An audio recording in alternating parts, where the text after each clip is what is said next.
श्री शिवाय दोस्तों, 17 अगस्त सावन के तीसरे सोमवार में किसी भी समय बिना किसी को बताए एक जोड़ी हरी चूड़ी इस जगह बांध देना 24 घंटे में होगी। हर मनोकामना पूरी, इतना धन आएगा कि संभाले नहीं संभलेगा। भगवान भोलेनाथ जी के आशीर्वाद से पूरे साल धन बरसता रहेगा, मिलेगी सभी दोषों से मुक्ति। इस दिन बहुत सारे दुर्लभ योगों का संयोग बन रहा है। यह एक दुर्लभ संयोग है जिसमें भगवान शिव और भगवान गणेश दोनों की पूजा का फल एक साथ मिल सकता है। सावन का जो महीना होता है मर्यादा एवं यह भक्ति का महीना होता है, भक्ति का माह होता है। सावन के पूरे महीने पर भगवान भोलेनाथ जी का नियंत्रण माना जाता है। कालों के भी काल कहे जाने वाले महाकाल शिव शंभू को सावन का पवित्र महीना बहुत ही खूबसूरत लगता है। इस समय सूखे पड़े बंजर, सूखे पड़े बाग खिलखिला उठते हैं। चारों ओर हरियाली ही हरियाली दिखाई होती है। सावन का महीना लड्डू गोपाल श्री कृष्ण जी को अति प्रिय है। अपने बाल गोपाल रूप में भगवान लड्डू गोपाल वृंदावन में सावन में स्नान अवश्य करने आते हैं। भगवान श्री कृष्ण जी सखियों के साथ मिलकर वर्षा आदि में स्नान करते हैं और नृत्य आदि करते हैं। दोस्तों, ऐसा माना जाता है कि सावन के पूरे महीने भर भगवान भोलेनाथ जी की पूजा पाठ करने से वो शीघ्र ही प्रसन्न होते हैं। सावन का पूरा महीना भगवान भोलेनाथ जी का प्रिय महीना है। इसकी अनेक पौराणिक कथाएं एवं धार्मिक मान्यताएं भी हैं। दोस्तों, जनसाधारण लोग किसी और महीने में संयम नियम का पालन करें या न करें, लेकिन सावन के महीने में संयम एवं नियम का पालन जरूर करते हैं। सावन में जो लोग व्रत आदि करते हैं तो उन्हें पूरे महीने भर लहसुन, प्याज तथा किसी का झूठा भोजन भी नहीं करना चाहिए, क्योंकि इस समय व्रतधारी भगवान शिव की शरण में होता है। तो आप कोई भी ऐसा पाप ना करें जिससे भगवान शिव क्रोधित हो जाए। तो आज की जो वीडियो है बहुत ही सुंदर है, ज्ञानवर्धक जानकारी है। इस वीडियो को अपने फायदे के लिए जरूर पूरा देखना है, क्योंकि अधूरा ज्ञान हमेशा अधूरा फल ही देगा और भगवान शिव जी का अपमान भी माना जाएगा। इसीलिए सावन के शुभ अवसर पर वीडियो को अंत तक जरूर देखें और कमेंट में अपनी राशि जरूर डाल दीजिए। यदि हमारे पास कोई उपाय होगा तो वो आकर हम आपके कमेंट के रिप्लाई में जरूर बताएंगे। सावन के महीने की विशेष महत्व कुछ इस प्रकार से है। दोस्तों, सावन के महीने में ही समुद्र मंथन हुआ था। सावन के महीने में ही माता लक्ष्मी उत्पन्न हुई थी और माता लक्ष्मी को धन की देवी का दर्जा सावन के महीने में ही प्राप्त हुआ था। सावन के महीने में ही भगवान भोलेनाथ जी भूलोक पर आ जाते हैं और भूलोक पर जिनके घर पर यथावत शिवलिंग रखा हुआ होता है तो उनके घर में भगवान अशंकित जरूर आते हैं।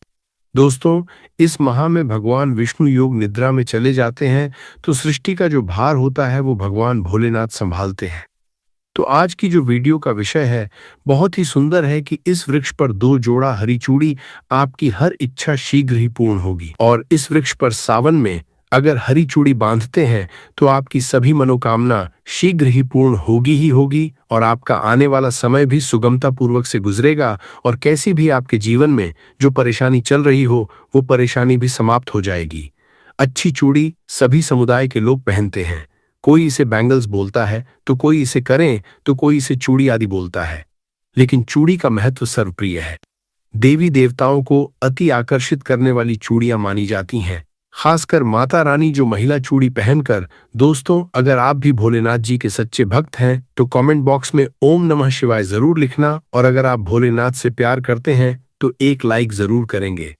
दोस्तों, भगवान भोलेनाथ जी को यह 3 वृक्ष अत्यंत प्रिय है और इस वृक्ष की पूजा करने से शिव पूजा करने का ही फल प्राप्त होता है। दोस्तों, इस वृक्ष के बारे में शास्त्रों में यह भी कहा जाता है कि मनुष्य जाति के जन्म कल्याण के लिए स्वयं भगवान भोलेनाथ एवं माता पार्वती इन वृक्षों के रूप में भूलोक पर अवतरित हुए थे, अर्थात भूलोक पर जन्म लिया था। तो आइए इस वीडियो में जानते हैं सावन में हरी चूड़ी का महत्व। दोस्तों, हरा रंग सौभाग्य एवं उल्लास का प्रतीक माना जाता है जो मन को शीघ्र ही आनंदित करता है। हरा रंग प्रकृति का वह स्वरूप है। हरा रंग प्रकृति का स्वरूप माना जाता है और माता पार्वती भी प्रकृति है एवं भोलेनाथ को पुरुष माना जाता है।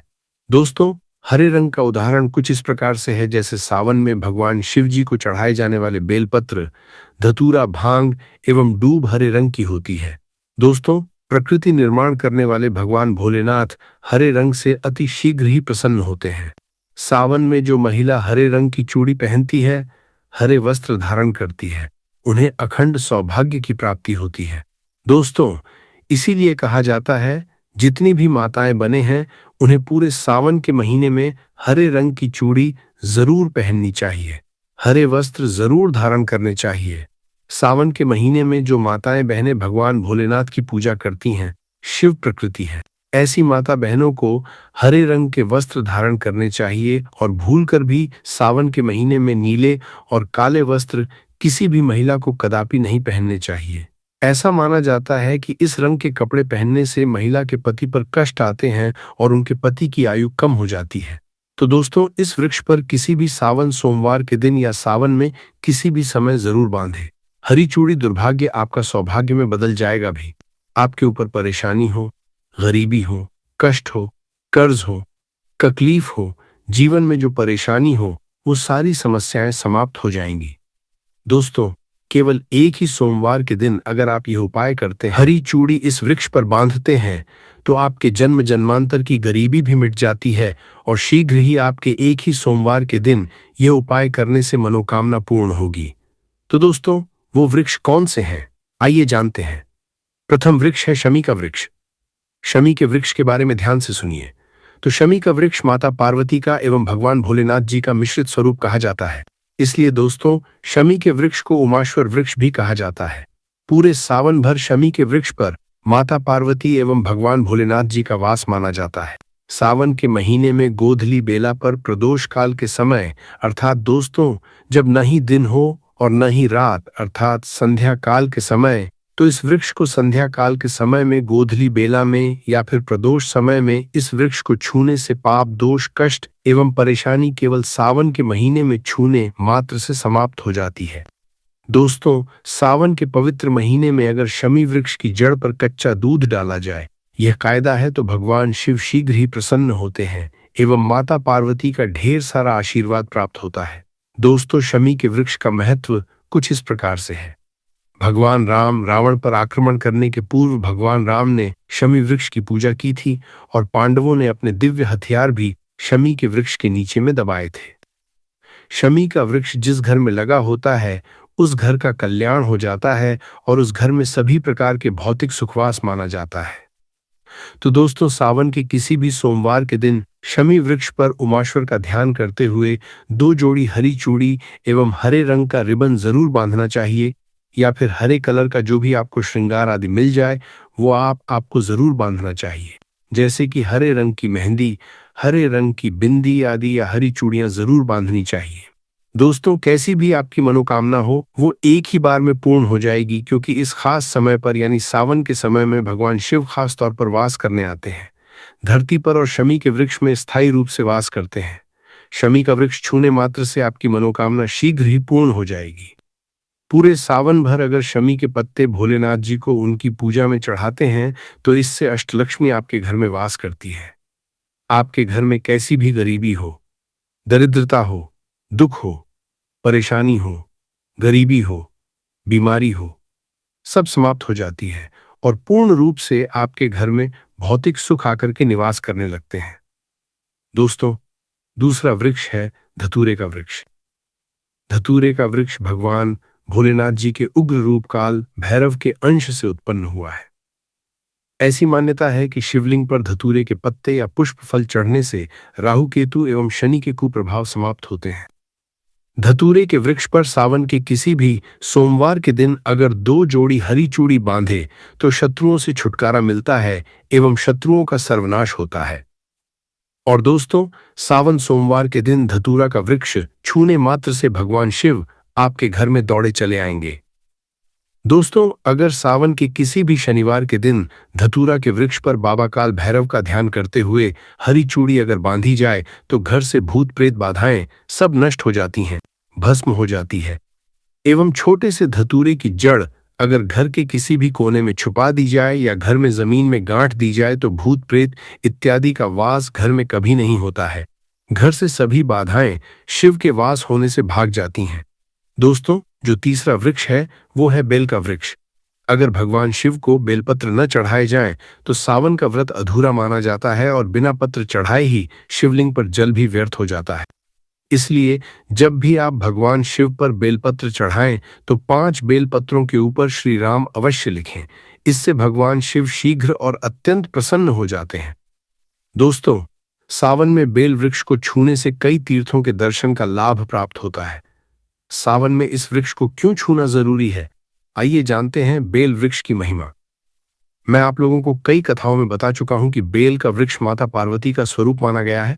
यह वृक्ष माता पार्वती के पसीने से उत्पन्न हुआ है। स्कंद पुराण में इसका बहुत ही स्पष्ट वर्णन मिलता है। इसके पत्तों में भगवान शिव, डालियों में माता पार्वती, जड़ों में ब्रह्मा जी तथा इसके तन में स्वयं भगवान विष्णु का निवास माना गया है। संध्या काल में ऐसा माना जाता है कि यदि किसी शिव मंदिर के समीप बेल का वृक्ष हो तो उसके नीचे घी का दीपक अवश्य जलाना चाहिए। वैसे तो इसे प्रतिदिन जलाना उत्तम माना गया है, लेकिन सावन के पावन दिनों में शाम के समय यदि आप किसी शिव मंदिर के पास स्थित बेल वृक्ष के नीचे घी का दीपक जलाते हैं तो यह अत्यंत शुभ माना जाता है। घी का दीपक जलाने से धन गुण तथा परम शिव भक्ति की प्राप्ति होती है। दोस्तों, इस वृक्ष को छूने से पाप तत्काल नष्ट हो जाते हैं। आपके जीवन में चाहे जैसा भी पाप हो वो दूर होने लगता है। अब आपको करना क्या है? देखिए, बेल वृक्ष को बहुत ही उत्तम माना गया है। माता लक्ष्मी को भी बेल वृक्ष का अवतार लेना पड़ा था। एक कथा के अनुसार मैं आपको यह भी बताऊंगा कि माता लक्ष्मी को बेल वृक्ष के रूप में अवतरित क्यों होना पड़ा था। तो सावन के पवित्र दिनों में बेल वृक्ष के नीचे घी का दीपक अवश्य जलाइए। घी का दीपक बहुत ही उत्तम माना गया है। अन्य वृक्षों को जहां लोग मक्खन चढ़ाते हैं, बताशे का भोग लगाते हैं, वहीं बेल वृक्ष को माता पार्वती और भगवान शंकर का स्वरूप माना जाता है। बेल वृक्ष की जो जड़ होती है उसके मूल भाग में समस्त तीर्थ आकर निवास करते हैं। इसीलिए सावन के महीने में कहा जाता है कि जो लोग तीर्थ धाम नहीं जा सकते या तीर्थों के दर्शन नहीं कर पाते, वे यदि 1 महीने तक बेल वृक्ष के नीचे घी का दीपक जलाते हैं तो उन्हें संपूर्ण तीर्थों के दर्शन के बराबर पुण्य की प्राप्ति होती है। मैं इसलिए ऐसी गुप्त और रहस्यमयी जानकारियां बताता हूं जिससे आप सभी दर्शकों का कल्याण हो और आपकी आध्यात्मिक उन्नति हो। सभी को धन की आवश्यकता नहीं होती, किसी को पुण्य की प्राप्ति चाहिए होती है तो कोई आध्यात्मिक उन्नति करना चाहता है। इसीलिए मैं इस प्रकार की छोटे छोटे गुणों से भरी रहस्यपूर्ण जानकारियां वीडियो में साझा करता हूं। दोस्तों, अब करना क्या है? सावन के शुभ और मंगलमय दिनों में इस वृक्ष को स्पर्श करना है। माता पार्वती से प्रार्थना करनी है कि हे माता पार्वती, आप ही शक्ति स्वरूपा हैं, आप ही लक्ष्मी हैं, धन की देवी हैं, आप ही इस संसार का संचालन करने वाली देवी हैं। इस प्रकार प्रार्थना करते हुए इस वृक्ष को छूना है और कहना है, माता मेरी गरीबी दूर करें, मेरी निर्धनता को समाप्त करें, मेरे जीवन में चल रही सभी परेशानियों को दूर करें। इसके साथ आपको 1 कपूर और 1 लौंग भी जलानी है। फिर एक काम और करना है। जलाने के बाद इस वृक्ष से कहना है कि मैं भोग स्वरूप आपको धतूरे के पत्ते और धतूरे के फल समर्पित कर रहा हूं, कृपया इन्हें स्वीकार करें। दोस्तों, इस वृक्ष की जड़ के नीचे धतूरे के फल और पुष्प भी रख सकते हैं। यदि पुष्प उपलब्ध हो तो पुष्प रखें, अन्यथा पत्ते अर्पित कर दीजिए। इसके बाद वृक्ष को स्पर्श करते हुए प्रार्थना करें कि हमारी गरीबी दूर हो, हमारी निर्धनता समाप्त हो, और एक विशेष प्रार्थना अवश्य करें। यदि किसी की हाय लगी हो, किसी प्रकार का बुरा प्रभाव या दोष लगा हो जिसके कारण हमारी आध्यात्मिक उन्नति नहीं हो पा रही हो, तो वह सब दूर हो जाए।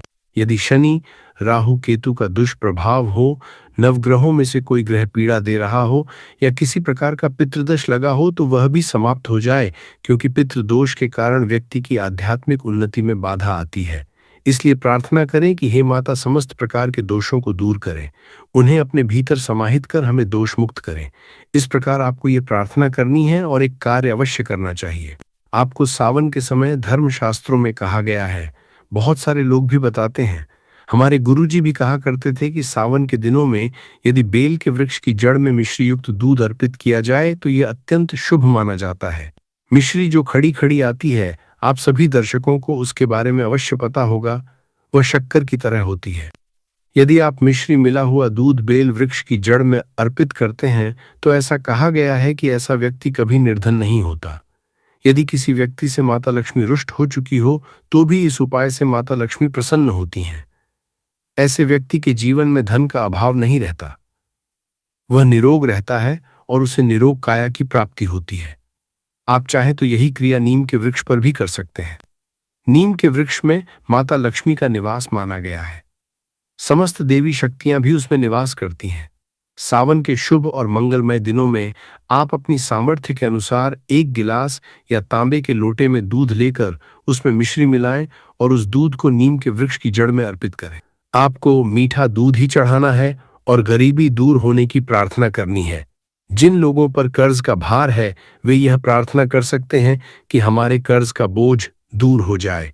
ऐसा करने से सभी देवी शक्तियां आपसे प्रसन्न रहती हैं। दोस्तों, सावन के महीने में महादेव को कुछ प्रकार के बेलपत्र कभी नहीं चढ़ाने चाहिए।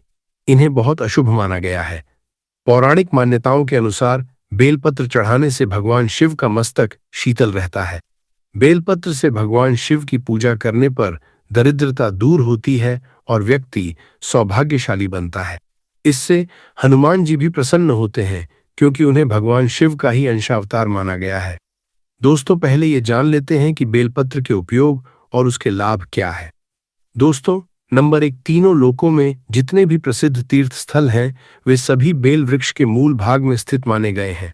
इस बात को शायद बहुत कम लोग जानते होंगे। दोस्तों, नंबर 2, यदि बेल का वृक्ष घर के बीचों बीच या पूर्व दिशा में लगा हो तो घर में धन धान्य की कमी नहीं रहती और परिवार के सदस्य सुखी एवं खुशहाल रहते हैं। दोस्तों, नंबर 3, जो व्यक्ति बेल वृक्ष के मूल भाग की गंध, पुष्प आदि से पूजा अर्चना करता है उसे मृत्यु के पश्चात शिवलोक की प्राप्ति होती है। दोस्तों, अब जानते हैं बेलपत्र से जुड़ी कुछ विशेष बातें। चतुर्थी, अष्टमी, नवमी, चतुर्दशी, अमावस्या, संक्रांति के समय तथा सोमवार के दिन बेलपत्र नहीं तोड़ना चाहिए। पूजा से एक दिन पहले ही बेलपत्र तोड़कर रख लेना चाहिए। दोस्तों, आपको बता दें कि बेलपत्र कभी अशुद्ध नहीं होते। यदि आपको पूजा के लिए नए बेलपत्र नहीं मिल रहे हैं तो आप पहले से चढ़ाए गए बेलपत्रों को स्वच्छ जल से धोकर पुनः भगवान शिव को अर्पित कर सकते हैं। दोस्तों, बेलपत्र में 3 पत्तियां होना आवश्यक माना गया है। कटी फटी पत्तियों वाले बेलपत्र भगवान शिव को भूलकर भी अर्पित नहीं करने चाहिए। ऐसा करना भगवान शिव तथा बेलपत्र दोनों का अपमान माना जाता है। इसलिए बेलपत्र की पत्तियां एकदम साफ और पूर्ण होनी चाहिए। दोस्तों, सावन के इस पवित्र महीने में यदि किसी व्यक्ति को 5 विशेष संकेत मिल जाए तो यह माना जाता है कि महादेव उसकी भक्ति से अत्यंत प्रसन्न है और उसे धनी होने से कोई नहीं रोक सकता। तो चलिए जानते हैं दोस्तों। नंबर 1, बैल का दरवाजे पर आना। नंदी महाराज भगवान भोलेनाथ का वाहन है। नंदी को भगवान शिव का द्वारपाल भी कहा जाता है। नंदी महाराज बुद्धि और ज्ञान के प्रतीक माने जाते हैं। शिव मंदिरों के बाहर सदैव नंदी महाराज विराजमान रहते हैं। लेकिन यदि सावन के पवित्र महीने में अचानक कोई बैल आपके दरवाजे पर आ जाए और घर की चौखट के पास खड़ा हो जाए तो इसे शुभ संकेत माना जाता है। यह माना जाता है कि भगवान शिव आपकी भक्ति से प्रसन्न है और आपके घर में खुशियां आने वाली हैं। ऐसे में नंदी महाराज को तिलक लगाकर मीठा भोग अवश्य खिलाएं। दोस्तों, नंबर 2, सावन के पवित्र महीने में यदि आपको स्वप्न में शिवलिंग या भगवान शिव के दर्शन हो जाए तो इसे अत्यंत शुभ संकेत माना जाता है। यह संकेत देता है कि आपके जीवन की परेशानियां जल्द समाप्त होने वाली हैं। भगवान शिव आपकी सच्ची भक्ति और आराधना से प्रसन्न है। ऐसे समय में शिव भक्ति में कोई कमी नहीं आने देनी चाहिए। घर को स्वच्छ रखें क्योंकि यह भगवान शिव की कृपा का संकेत माना जाता है। दोस्तों, नंबर 3, शास्त्रों के अनुसार नीलकंठ पक्षी भगवान शिव का प्रतीक माना गया है। यदि सावन के महीने में नीलकंठ आपके घर की छत पर आकर बैठ जाए तो उसे भूलकर भी नहीं भगाना चाहिए। यह अत्यंत शुभ संकेत माना जाता है। शास्त्रों में बताया गया है कि नीलकंठ का घर पर आकर बैठना भगवान शिव की विशेष कृपा का प्रतीक है। मान्यता है कि अब आपके बुरे दिन समाप्त होने वाले हैं। कहा जाता है कि भगवान श्री राम ने भी रावण पर विजय प्राप्त करने से पूर्व नीलकंठ के दर्शन किए थे। दोस्तों, नंबर 4, सावन के पवित्र महीने में यदि अचानक घर में काला सांप दिखाई दे जाए तो इसे भी शुभ संकेत माना जाता है। ऐसे में उसे बिल्कुल भी नुकसान नहीं पहुंचाना चाहिए। ये भगवान शिव के आने का संकेत है। जिनकी भक्ति से महादेव प्रसन्न होते हैं तब महादेव किसी खास अवसर पर ही अपने संकेत देते हैं। सावन का महीना बहुत ही पवित्र महीना माना गया है। यही वो महीना है जिसमें भगवान शिव धरती पर आते हैं और उसी घर में अपना वास बना लेते हैं जो उनका सच्चा भक्त होता है। सपने में किसी मंदिर में नाग नागिन का जोड़ा दिखाई देना बहुत ही शुभ माना गया है। ये घर में शिव कृपा के आने का संकेत है। अब आपको प्रसन्न होना चाहिए। भक्तों, अगर अपनी जिंदगी में कुछ नया सीखना चाहते हैं तो इस सावन की वीडियो को पूरा ही देखकर जाना, आधा अधूरा मत छोड़ना और इसी के साथ चैनल को सब्सक्राइब जरूर कर लेना ताकि आने वाली ज्ञान भरी वीडियो आपको सीधे नोटिफिकेशन के माध्यम से प्राप्त होती रहे। भक्तों, अगर किसी महिला की शादी हो चुकी है तो ऐसे में अगर आपका पति भी इन 3 चीजों को पहनने के लिए बोले तो आप तुरंत मना कर दें। एक शादीशुदा महिला को भूलकर भी सावन के महीने में इन 3 चीजों को कभी नहीं पहनना चाहिए, नहीं तो ये बहुत अशुभ माना जाता है। आज हम आपको इस वीडियो में शादीशुदा महिलाओं से संबंधित कुछ ऐसे कार्य बताने वाले हैं जिन्हें हर पति पत्नी को एक बार जरूर सुनना चाहिए। इसलिए आज बिना छोड़े इस वीडियो को अंत तक जरूर देख लेना ताकि आप अपनी जिंदगी की परेशानियों का कारण न बने। शादी हो जाने के बाद पति पत्नी 7 जन्मों के लिए एक दूसरे के हो जाते हैं। नई नई शादी में पति कई ऐसी चीजें पत्नी के लिए लेकर आता है जिन्हें पत्नी अनजाने में पहन लेती है। उस समय पत्नी को पता नहीं होता कि कुछ चीजों को पहनना परंपराओं के अनुसार उचित नहीं माना जाता। आज की इस आधुनिक दुनिया में शादीशुदा महिलाएं कई ऐसी चीजें पहन लेती हैं जिनके बारे में उन्हें पूरी जानकारी नहीं होती। ऐसे में वे अनजाने में गलतियां कर बैठती हैं क्योंकि उन्हें परंपराओं और मान्यताओं का ज्ञान नहीं होता। भगवान भोलेनाथ ने स्वयं कहा है कि जो भी व्यक्ति सावन के महीने में सच्चे मन से पूजा पाठ करता है, मैं उसकी भक्ति स्वीकार करता हूं और उसकी हर मनोकामना पूर्ण करता हूं, चाहे वो धन से संबंधित हो या व्यापार से संबंधित हो। भक्तों, वीडियो में आगे बढ़ने से पहले वीडियो को लाइक कर दीजिए और नीचे कमेंट बॉक्स में सच्चे दिल से लिख दीजिए हर हर महादेव, जय भगवान शिव, जय माता पार्वती। तो जानकारी आरंभ करते हैं। हिंदू धर्म में विवाह के बाद हर स्त्री के लिए 16 श्रृंगार का बहुत महत्व माना गया है। मांग में सिंदूर, माथे पर बिंदी, हाथों में चूड़ियां, पैरों में पायल और बिछिया तथा लाल जोड़ा एक सुहागन स्त्री की पहचान माने जाते हैं। ये धारण करके जब एक लड़की अपने घर को छोड़कर किसी दूसरे घर में प्रवेश करती है तो उसके जीवन के मायने ही बदल जाते हैं। श्रृंगार एक स्त्री की सुंदरता में 4 चांद लगाने का काम करता है। साथ ही ये एक स्त्री के जीवन में आए परिवर्तन और समाज में उसकी नई पहचान को भी दर्शाता है। केवल धार्मिक दृष्टि से ही नहीं बल्कि वैज्ञानिक दृष्टि से भी 16 श्रृंगार का महत्व माना गया है।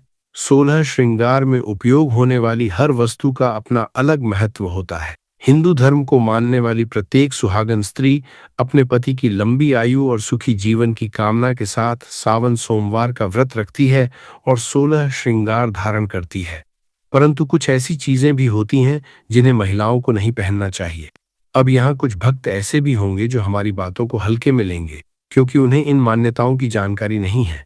ऐसे भक्तों से हम यही कहना चाहेंगे कि जो जानकारी हम बता रहे हैं उसे जान लेना आपके लिए अच्छा है। आज के बदलते समय में बहुत से लोग इन बातों पर विश्वास नहीं करते, लेकिन जानकारी होना हमेशा लाभदायक होता है। वीडियो को आगे बढ़ाते हैं। आपके पास अभी जितने भी काम हैं उन्हें थोड़ी देर के लिए साइड में रख दीजिए और ध्यानपूर्वक जो बताया जा रहा है उसे सुनिए। सुनने मात्र से ही आपको बहुत सी महत्वपूर्ण बातें जानने को मिलेंगी। शास्त्रों में बताया गया है कि किसी भी शादीशुदा महिला को एकदम सफेद रंग का वस्त्र नहीं पहनना चाहिए। आजकल के फैशन के दौर में महिलाएं सुंदर दिखने के लिए कई तरह के वस्त्र धारण करती हैं, लेकिन परंपराओं के अनुसार एकदम सफेद रंग की साड़ी या सूट पहनने से बचना चाहिए। अगर सफेद रंग पहनना हो तो उसमें किसी अन्य रंग का मिश्रण अवश्य होना चाहिए। एकदम सफेद वस्त्र पहनना शुभ नहीं माना जाता। इस आधुनिक दौर में कई महिलाएं सुंदर दिखने के लिए पैरों में सोने की पायल और बिछिया पहन लेती हैं। परंपराओं के अनुसार पैरों में सोना पहनना उचित नहीं माना गया है। सोना माता लक्ष्मी और धन का प्रतीक माना जाता है, इसलिए इसे पैरों में धारण करने से बचना चाहिए। सिंदूर और मंगलसूत्र का महत्व भी बहुत अधिक माना गया है। हिंदू धर्म के अनुसार सिंदूर सुहाग की निशानी माना जाता है, वहीं मंगलसूत्र पति पत्नी के पवित्र रिश्ते का प्रतीक माना जाता है। इसलिए विवाहित महिलाओं को सिंदूर और मंगलसूत्र का सम्मान करना चाहिए। यदि आपके पास मंगलसूत्र नहीं है तो कम से कम गले में काला धागा धारण किया जा सकता है। स्वयं महादेव का जब विवाह हुआ था तब महादेव ने माता पार्वती को मंगलसूत्र धारण कराया था, इसलिए इसका महत्व और भी बढ़ जाता है। इसलिए वीडियो को अंत तक जरूर देखिएगा क्योंकि अब हम बताने वाले हैं कि ऐसी कौन सी चीज है जिसे सिंदूर की डिब्बी में रखना शुभ माना जाता है। इसी के साथ दोस्तों, गुरुजी ने कहा है कि जब भी तीसरे सोमवार हो तो आप लोगों को सिर्फ और सिर्फ एक चुटकी हल्दी वाला उपाय तो अवश्य करना चाहिए। यह उपाय इतना खास है कि अगर आपने सही मुहूर्त पर सही क्रिया अनुसार हल्दी वाला उपाय कर लिया, जो प्राचीन काल के समय का महा उपाय है, तो मान के चलिए दोस्तों, महादेव जी के आशीर्वाद से आपके जीवन का कितना ही बड़ा दुख हो, उससे आपको मुक्ति मिल जाएगी। आपकी कोई भी मनोकामना हो, मान लीजिए आप नौकरी की तैयारी कर रहे थे तो आपकी नौकरी लग जाएगी, आपका बंद पड़ा व्यापार चल पड़ेगा। और दोस्तों, आप जिस बीमारी से आप बहुत दिनों से परेशान थे, उस बीमारी से आपको मुक्ति मिल जाएगी। आपके जीवन में धन आना शुरू हो जाएगा। आपके जीवन में धन आने के नए नए रास्ते खुल जाएंगे और मान के चलिए दोस्तों, फिर आपको किसी भी तरह की परेशानी का सामना नहीं करना पड़ेगा। इसीलिए दोस्तों, 17 अगस्त सोमवार तृतीया के दिन आप लोगों को इस वाले उपाय को जरूर कर लेना है। भले ही आपने पूरे साल भर इस उपाय को ना किया हो, पर अगर आपने इस सावन में पड़ने वाले पहले दिन अगर इस वाले उपाय को कर लिया, तो आपको इस उपाय को करने का वह फल मिलेगा जिसकी आपने कभी कल्पना भी नहीं करी होगी। इसीलिए आप लोग इस हल्दी वाले उपाय को एक बार जरूर कर लेना, ताकि आप लोगों के हाथ से यह मौका न जा सके और आपको इस उपाय को करने का फल मिल सके। दोस्तों, ये उपाय पंडित जी ने अपनी अभी की ही शिव महापुराण की कथा में बताया है, जो इस उपाय को आज हम आपको बहुत अच्छे से समझाने वाले हैं। इस वीडियो को देखने के बाद इस उपाय को समझने के लिए आपको कोई और वीडियो को देखने की जरूरत नहीं पड़ेगी। तो दोस्तों, इस उपाय को आपको कैसे करना है, कब करना है, कहां पर करना है, और उपाय को करते समय आपको किन किन गलतियों को नहीं करना है और आपको किन किन बातों का ध्यान रखना है, यह सारी जानकारी हम आपको इस वीडियो में देंगे। तो चलिए भक्तों, उपायों को शुरू करते हैं। अगर आप भी चाहते हैं कि महादेव जी का आशीर्वाद आप पर सदैव बना रहे, तो वीडियो को लाइक करें, चैनल को सब्सक्राइब करें और कमेंट बॉक्स में हर हर महादेव जरूर लिखें। और अपने फायदे के लिए, गरीबी दूर करने के लिए इस वीडियो को पूरा देख कर जाना। यदि आज आपने वीडियो को बीच बीच में से देखा, काट काट कर देखा, तो जीवन में आपको कभी सफलता हासिल भी नहीं होगी। देखिए दोस्तों, यह 17 अगस्त सोमवार का दिन यह इतना खास होता है, इतना महत्वपूर्ण होता है। देखा गया है कभी कभी बड़े बड़े पूजा पाठ अनुष्ठान से जो मनोकामना पूर्ण नहीं होते, वह 17 अगस्त सोमवार के दिन एक छोटे से उपाय करने से ही आपकी मनोकामना पूर्ण हो जाती है। अब हम समझते हैं इस वाले उपाय को हमें करना किस समय है। एक एक चुटकी हल्दी वाले उपाय को हमें तृतीया तिथि सोमवार के दिन करना किस समय है। तो देखिए, इस उपाय को करने का जो समय है वह सुबह का समय है और शाम का समय भी है।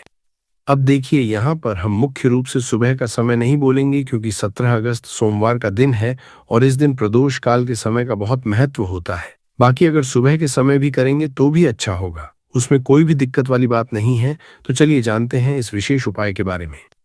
लेकिन उससे पहले एक प्रार्थना, अगर आप इस चैनल पर नए हैं तो आप इस वीडियो को लाइक करें, चैनल को सब्सक्राइब करें और कमेंट बॉक्स में आप अपनी राशि या अपना नाम जरूर डाल दें, क्योंकि हम राशि से जुड़ा भाग्य भी बताते हैं और भाग्य में चल रही परेशानियों को दूर करने के लिए वो आसान से आसान उपाय भी बताते हैं।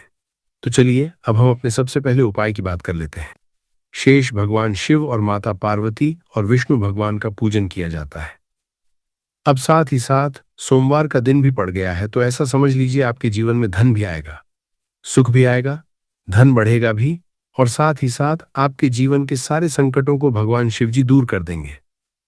तो चलिए सबसे पहले बात कर लेते हैं सबसे पहले उपाय की, जो कि सोमवार वाले दिन आपको विशेष करना है। और इस उपाय को करने से आपकी कोई भी ऐसी इच्छा, कोई भी विश जो अभी तक अधूरी है, पूरी नहीं हो रही है, तो आपकी बड़ी से बड़ी विश और मनोकामना भी पूरी हो जाती है जब आप सोमवार वाले दिन इस पहले उपाय को कर लेते हैं। देखिए, अगर इस दिन हम भगवान विष्णु और माता तुलसी के समक्ष कोई भी उपाय करते हैं तो उसका फल हमें जरूर मिलता है। तो देखिए, आप सभी जानते हैं कि श्री हरि विष्णु और कृष्ण जी जो है, उन्हें तुलसी दल सबसे प्रिय है। बिना तुलसी माता के श्री हरि विष्णु जी अधूरे हैं और बिना तुलसी पत्तों के श्री हरि विष्णु का भोग अधूरा है। और आप सभी लोग जानते हो कि माता लक्ष्मी का निवास स्थान वहीं होता है जहां भगवान विष्णु वास करते हैं। इसलिए श्री हरि विष्णु को प्रसन्न करके आप अपनी मनोकामना को पूरा कर सकते हैं, क्योंकि श्री हरि विष्णु अगर प्रसन्न हो गए तो आपकी कोई भी विश और इच्छा, मनोकामना अधूरी नहीं रहेंगी। तो आपको तुलसी के 5 पत्ते लेने हैं। अब ये 5 तुलसी के पत्ते जो आपने लिए हैं, ये 5 तुलसी के पत्ते आपको श्री हरि विष्णु को अर्पित करने हैं। अपने घर के मंदिर में ही ठीक है, ऐसा आपको करना है। आपके घर में श्री हरि विष्णु की कोई मूर्ति है, या श्री कृष्ण की मूर्ति है, या लड्डू गोपाल है, प्रतिमा है, वहां पर ये 5 तुलसी के पत्ते आप रखें, और साथ ही साथ एक देसी घी का दीपक गोल बाती का आपको लगाना है, और ओम नमो भगवते वासुदेवाय नमः इस मंत्र का आपको 11 बार जप करना है। देखो मंत्र कौन सा है? ओम नमो भगवते वासुदेवाय नमः, और फिर श्री हरि विष्णु से अपनी विश, अपनी इच्छा, अपनी मनोकामना कह देना है, और फिर देखना आपकी विश और इच्छा, जो भी आपकी मनोकामना है, जो भी अपने जीवन में आपको चाहिए। अगर निर्धनता बहुत है, आप अपने घर से गरीबी को दूर करना चाहते हैं, या फिर धन आपका बढ़ता नहीं है, आप चाहते हैं कि आपका धन बढ़े, या फिर आपके घर में उलखर्ची बहुत होती है, पैसा आपके पास नहीं रुकता है, आप चाहते हैं कि पैसा आपके पास रुके, या फिर घर में कोई व्यक्ति ऐसा है जो बहुत बीमार रहता है, या फिर किसी का विवाह नहीं हो पा रहा है, तो जो भी आपकी इच्छा है, जो भी आपके विश है, बस एक बार श्री हरि विष्णु से कह देना। क्योंकि सोमवार भी इस दिन है, साथ ही 7 साल का सबसे बड़ा महीना है। यह दिन इतना उत्तम है कि जो भी आप श्री हरि विष्णु जी से मांग लेंगे, जो उनसे कह देंगे, वो आपकी विश, आपकी मनोकामना को बहुत जल्दी पूरा कर देंगे। तो ये पहला उपाय है। तो चलिए बढ़ते हैं अगले उपाय की ओर। देखो, यदि आपके जीवन में आर्थिक संकट बहुत अधिक हो रहे हैं, धन की समस्या लगातार जीवन में बनी हुई है, एक एक रुपयों को हासिल करने के लिए आपको बहुत अधिक मेहनत कर रहे हैं, तो आज रात्रि में सोने से पहले आपको यह एक चमत्कारी दीपक का उपाय अवश्य करना है। या फिर यदि आपका जो व्यापार है, बिजनेस है, दुकान है, वह अच्छे से नहीं चल पा रही है, तो आज रात्रि में इस विशेष दीपक का उपाय आपको अवश्य करना चाहिए।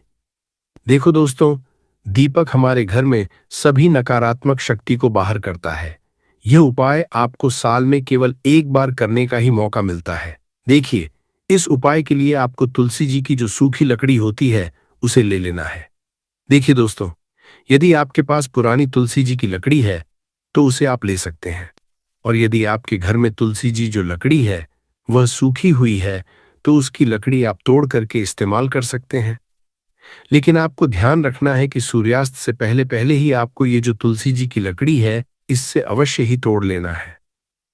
तो इस उपाय के लिए आपको सबसे पहले तो एक मिट्टी का दीपक लेना होगा, चाहे तो आटे का दीपक भी ले सके, क्योंकि आटे का दीपक सभी दीपक में सर्वोत्तम माना गया है।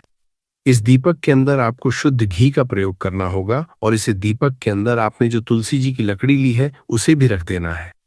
लेकिन ये जो तुलसी जी की लकड़ी है, इसमें आपको चारों तरफ अच्छे से घी लगा लेना है। देखिए, गुरुजी ने बताया है कि जो तुलसी जी की लकड़ी है, यदि आप उपाय करते हैं और बहुत ही शीघ्रता से जल जाती है, तो इसके लिए आपको एक कार्य करना है। आपको थोड़ी सी रुई ले लेनी है, और उस रुई को आपने जो तुलसी जी की लकड़ी ली है उस पर अच्छे से चारों तरफ लपेट देनी है। तुलसी जी की एल लकड़ी के ऊपर रुई लपेटने के बाद इसे आपको पूरा घी के अंदर डुबो लेना है। अब इसे आपको बाती के रूप में प्रयोग करना है। अब दोस्तों, इस दीपक को आपको प्रज्वलित कहाँ करना है?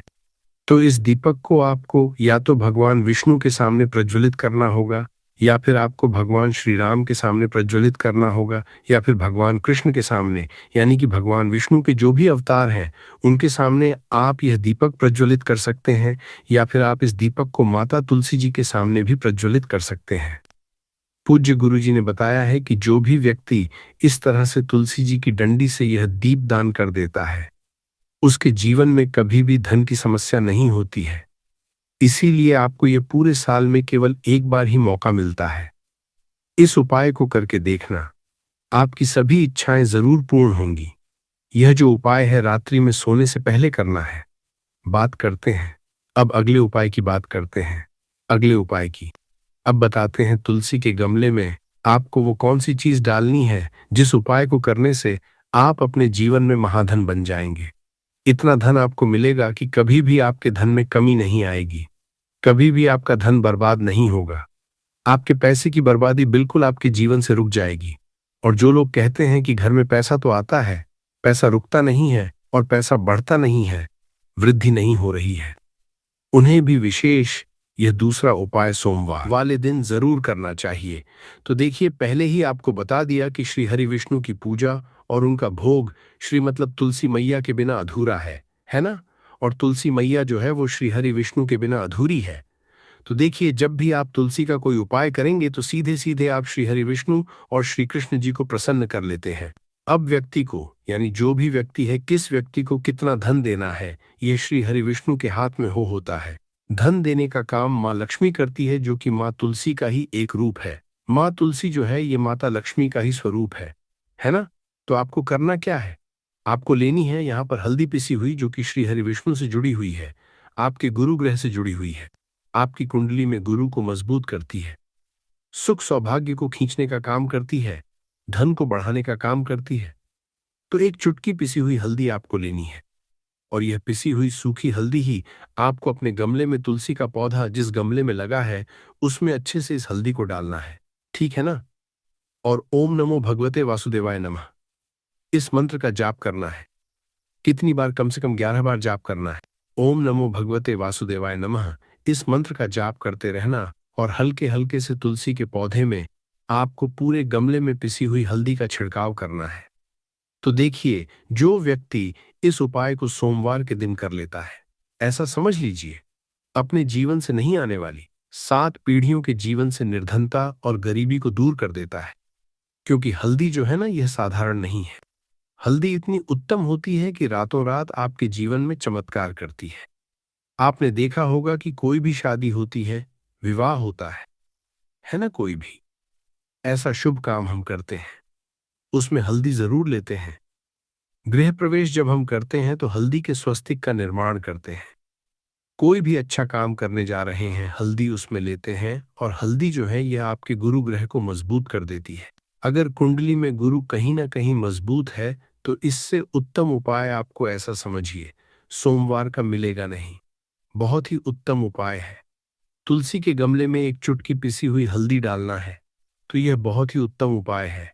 इस उपाय को आप जरूर करें सोमवार वाले दिन, और साल का सबसे बड़ा ये दिन है।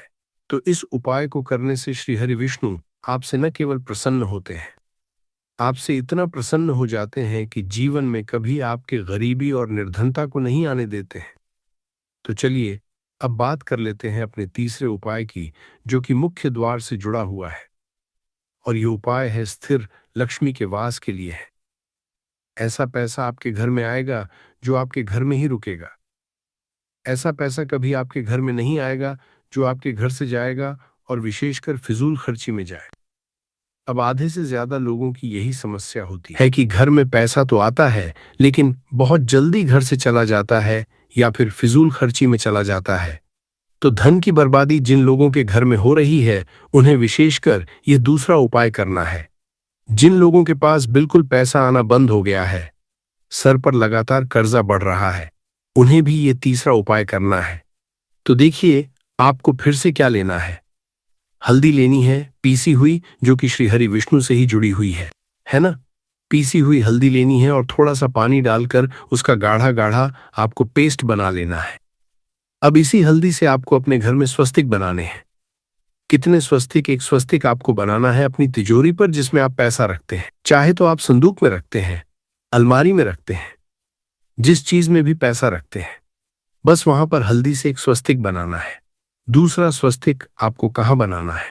अपने घर के मंदिर में, है ना? और 2 स्वस्तिक आपको बनाने हैं अपने घर के मुख्य द्वार पर बाहर की तरफ। हल्दी से 4 स्वस्तिक आपको बनाने हैं। 2 स्वस्तिक मुख्य द्वार पर बाहर की तरफ, एक तिजोरी पर, है ना? और एक अपने घर के मंदिर में।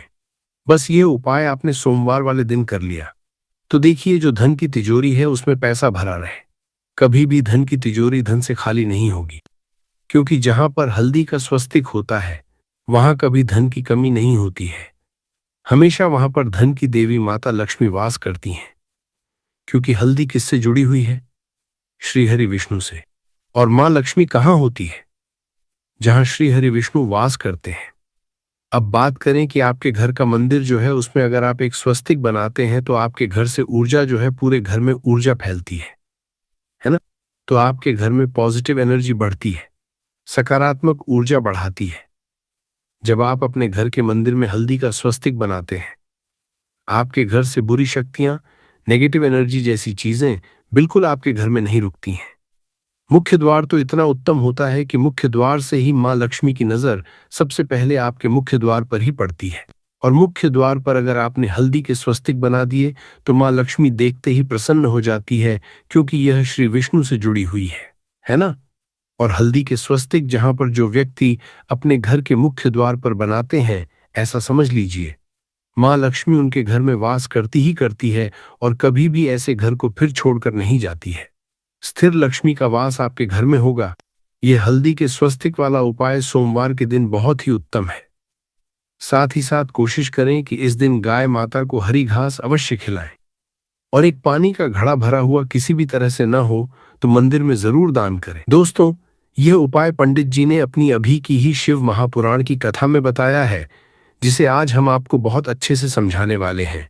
इस वीडियो को देखने के बाद आपको इस उपाय को समझने के लिए किसी और वीडियो की जरूरत नहीं पड़ेगी। तो चलिए भक्तों, शुरू करने से पहले अगर आप चाहते हैं कि महादेव जी का आशीर्वाद आप पर सदैव बना रहे तो इस वीडियो को लाइक करें, चैनल को सब्सक्राइब करें और कमेंट बॉक्स में हर हर महादेव जरूर लिखें।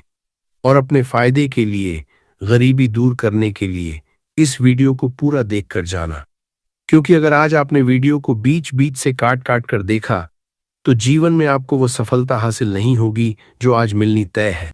देखिए दोस्तों, ये 17 अगस्त सोमवार का दिन इतना खास है, इतना महत्वपूर्ण है कि कभी कभी बड़े बड़े पूजा पाठ अनुष्ठान से जो मनोकामना पूर्ण नहीं होती, वो इस एक छोटे से उपाय को करने से ही पूर्ण हो जाती है। लेकिन उससे पहले दोस्तों, एक छोटी सी कथा सुन लीजिए, क्योंकि जब तक इस उपाय के पीछे की महिमा दिल में नहीं उतरेगी तब तक मन में वह विश्वास नहीं जागेगा जो उपाय की असली शक्ति है। कथा है द्वापर युग की।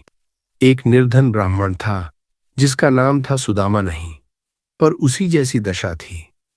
घर में इतनी गरीबी थी कि बच्चे भूखे सो जाते थे।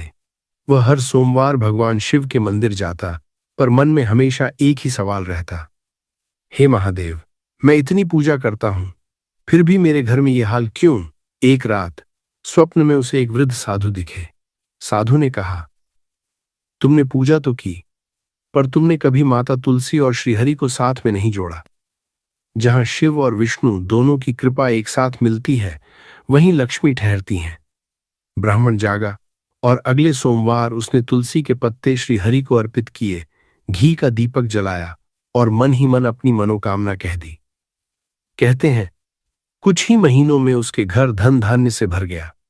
वह घटना आज भी कही जाती है कि जिस दिन शिव और विष्णु दोनों का सुयोग बने, उस दिन किया गया एक छोटा सा उपाय भी बड़े से बड़ा फल देता है।